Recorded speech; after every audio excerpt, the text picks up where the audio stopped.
The lights brightened up the front yard, setting the perfect mood for the evening. Friends and family gathered to celebrate my birthday, and I was thrilled to have pulled off a disco-themed party. The decorations were vibrant, the DJ kept the music lively, and everyone seemed to be enjoying themselves. But beneath my happiness, there was tension. This was my first birthday after a tough first year of marriage, and my husband's disapproval of the celebration was clear. I was determined to enjoy the day, but our earlier argument still echoed in my mind.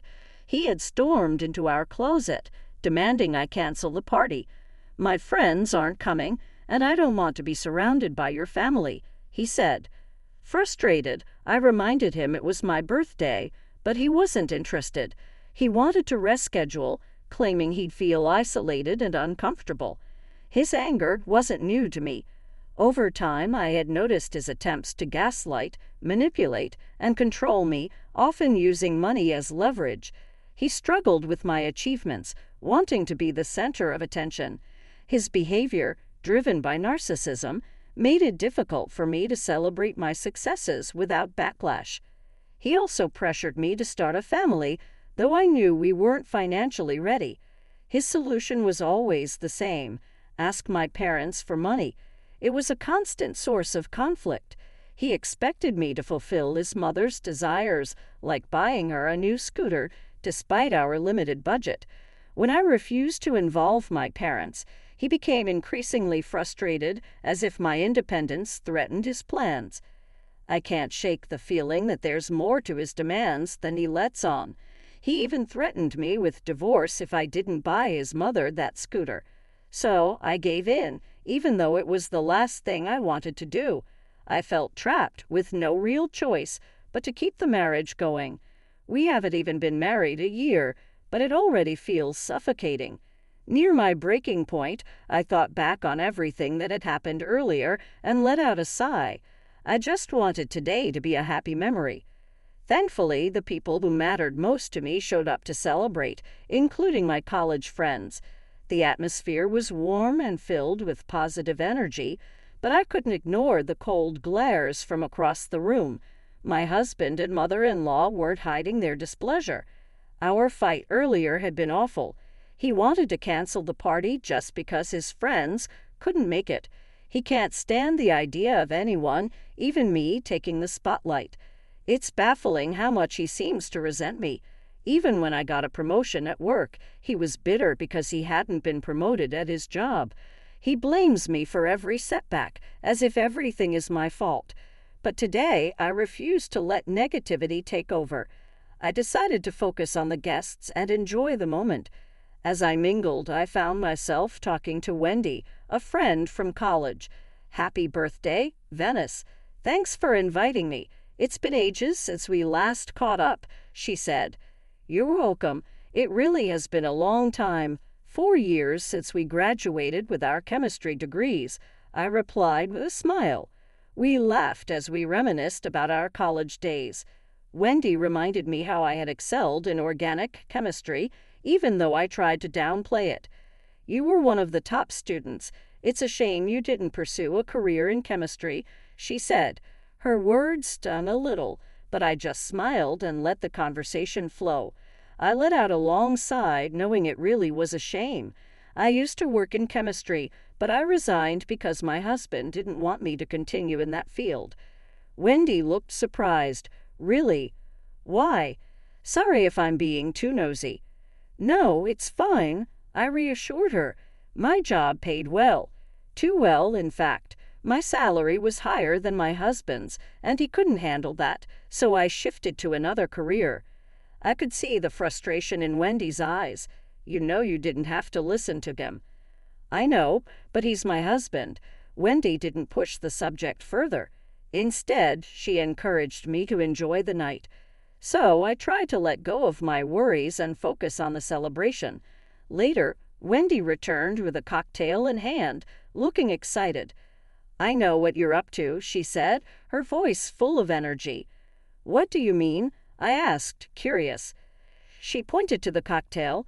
"This taste. It's from your thesis, isn't it?" the chemical that slows down how fast alcohol affects you and even blocks any other substances added to the drink. I smiled, impressed that she remembered. She was right. I had added that chemical to the drinks to ensure everyone's safety and help them drink responsibly. Wendy beamed. Of course I remember. You won awards for that study. You were the best in our batch. Hearing that brought back my passion for chemistry. I'd loved working as a chemist at a food company, but my husband made me quit after my promotion. He couldn't stand that I earned more than he did.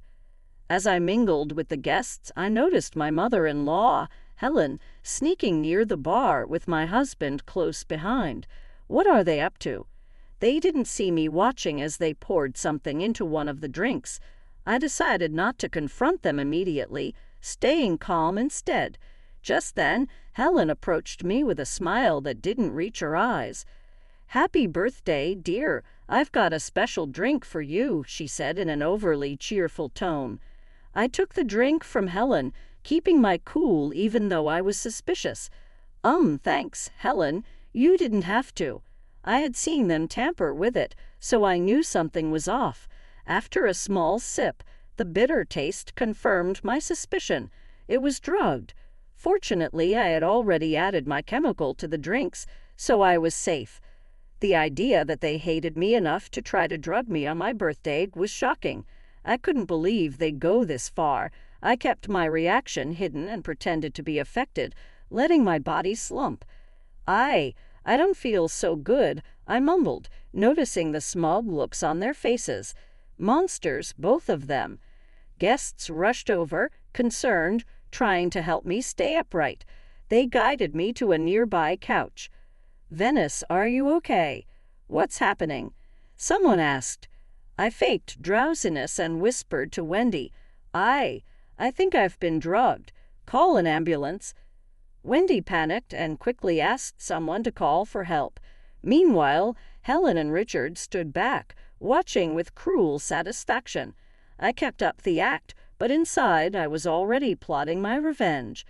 My friend, a doctor, was trying to get an ambulance when my husband stepped in. "No need for that. I'll take care of my wife," he said, lifting me up and carrying me into the house. Helen ordered the party to be shut down and told the guests to leave. Once inside, he placed me on the couch, and Helen followed. I overheard their conversation. "Finally, that awful party is over. I was sick of all those people," she said, her irritation clear. I nearly lost it, wanting to throw all the food out. "Mom, what should we do with her?" he asked. "I don't know what she did. Why did you even make me marry her?" "Because she's rich, I told you. Her father's a big shot in biotechnology. We could have had a lot of money from her, but I was wrong. She's useless. I can't stand being outshined. Look at her, she's wealthier than me, and I hate being second. We can't change that. She's your wife now, so get all her cards and withdraw her money by morning. She won't remember a thing." "Are you sure the drug worked, Mom?" "Of course, look at her. She's knocked out. It worked." My husband immediately searched my pockets but found nothing, so he headed to our room to take everything valuable from my bag. My heart raced. They had planned this all along. Monsters. They were only after my money. Since I don't rely on my parents' wealth, they had no luck getting anything from me. That's why they treat me so cruelly. But they'll pay for this. I just need this day to end so I can take my revenge. The next morning, I pretended to wake up groggy and disoriented, acting like I had no memory of what happened. My cards and phone were missing. Stolen. My husband and mother-in-law were in the kitchen, acting as if nothing was wrong. "Oh, you're awake. You took some drugs last night," my husband said with a smirk. "What?" "I did." "No way." I faked shock. He chuckled. "Yeah, you caused a scene and kicked everyone out of the party. I'm sure they all hate you now." "Lies. He can't fool me." "Oh no, I must have lost it. I wonder who drugged me. Maybe the bartenders you hired. You should be more careful next time, if there is a next time," he said, relishing the deceit. I clenched my fists, fighting the urge to retaliate. "Oh, honey, have you seen my credit cards?" "I don't know why you'd ask me. You're the one who lost them," I shot back. Just then the doorbell rang. My mother-in-law fetched the food delivery they had ordered, a feast, no doubt using my card. "It's good to be rich, right, son?" she said with a smirk. Richard nodded, clearly enjoying their little victory. "And this is just for us. Get your own food." Furious, I stormed to my room, determined to teach them a lesson. I called Wendy and explained everything. The drugs, my fake reaction, their scheme, and my plan for revenge. Wendy, being a chemist, quickly understood the formula and compounds I needed. I asked her to prepare a special drink that would induce extreme drowsiness. Tonight, I'd invite them to dinner and give them a taste of their own medicine. Wendy promised to deliver the concoction before dinner, setting the stage for my revenge. I walked into the living room and found my husband and mother-in-law indulging in desserts they ordered with my money, glued to the TV. "I want us to have dinner tonight as a family," I said. My mother-in-law rolled her eyes, dismissing me without a word. "Whatever you say," my husband muttered, barely paying attention. They had no idea what was coming. When the delivery arrived, I grabbed the drink and headed straight to the kitchen. They didn't even notice. They were too absorbed in their own world. I prepared the food carefully, making sure everything was perfect for what would be an unforgettable dinner. I poured the special liquid into 2 glasses, knowing that my revenge was just a sip away. I called them to the table. They sat down, looking bored and completely unaware of what was about to happen. "What's all this?" my husband asked, sounding irritated. I forced a smile. "We have some unfinished business." They exchanged uneasy glances, but kept their usual attitudes. The tension was palpable. I picked up a glass, the one spiked with the chemical. "I want you both to try this new juice I made. It's a special recipe." My mother-in-law eyed the glass warily, but my husband, oblivious as ever, took a sip without hesitation. This is actually pretty good. I'm surprised you're capable of anything," he sneered, laughing. My mother-in-law hesitated, but eventually took a sip too. I couldn't help but grin as they unknowingly sealed their fate. As the seconds ticked by, I saw the change in their faces. Fatigue washed over them, and their eyelids grew heavy. My husband was the first to notice. "What's going on? I'm so tired," he muttered, struggling to keep his eyes open. My mother-in-law's head started to droop. What did you do?" she slurred. "Just giving you a taste of your own medicine," I replied calmly. "You tried to drug me and steal my money. Now you know what it feels like." They couldn't fight it. Both of them collapsed onto the table, out cold. I immediately called Wendy, my doctor friend, and then the police. By the time they woke up, they'd be in for a shock. Wendy arrived first, making sure they were safe and that the substance wouldn't cause any lasting harm. Then we took them to the police station, still unconscious. At the front desk, I handed over my chemist's license to the officer. "These 2 tried to drug me and stole my money," I said firmly. "I want to press charges." The officer looked surprised but quickly got to work, calling for backup. "We'll handle it, ma'am. Thank you for coming forward." I watched as Richard and Helen were taken into custody. Their past was finally catching up with them. When they started to come to, they found themselves in separate holding cells, groggy and disoriented, and there I was, waiting for them to wake up. What happened?" my husband asked, his voice shaky and confused. I don't know," his mother stammered, equally disoriented. The police officer and I approached their cells, my expression firm.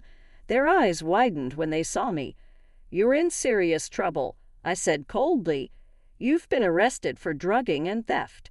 Realizing the gravity of the situation, Richard dropped to his knees, pleading through the bars. "Honey, please forgive me." His mother quickly followed suit. "Venice, I'm so sorry. I didn't mean it. I promise I'll change." I stood my ground. "This is your chance to reflect on what you've done. You tried to hurt me, but I was smart enough to see through your plan. You both need to learn your lesson." I turned to the officer to confirm that I was pressing charges and filing for divorce. It was time to free myself.